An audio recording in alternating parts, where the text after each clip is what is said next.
Everybody, you do it again. Good morning. Good morning. My name is Hevesi. I am the assemblyman who is sponsoring this bill. I want to thank all of you for coming out today because you understand how crucially important child care is, not just to children and families, but to our economy, to our the entire state.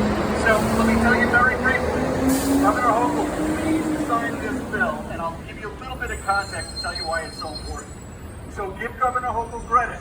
2 years ago, she spearheaded the largest single investment in child care in the history of the state of New York. So let's give her a round of applause for that.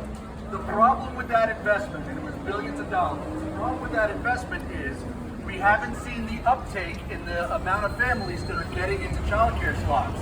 One of the reasons is we don't have enough providers.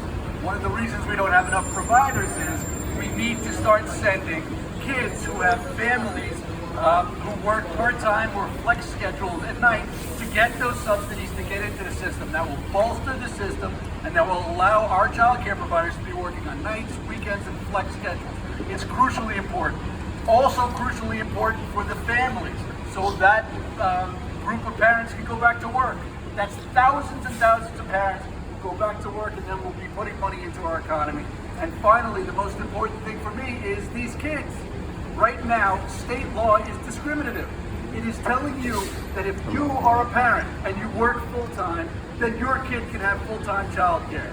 But if you're a parent who couldn't find part-time work through no fault of their own, could only find a flex schedule, could only find a weekend, or an evening job, then your child, for some reason the law, is not entitled to full-time child care, despite the fact that every educational expert and every scientist will tell you that's when you need to have the kids in care.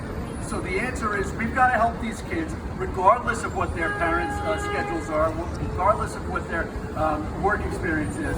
And that is the way to help those kids, will help those families, and then you will bolster the system and help the providers who really need our help these days staying afloat. Governor Hochul,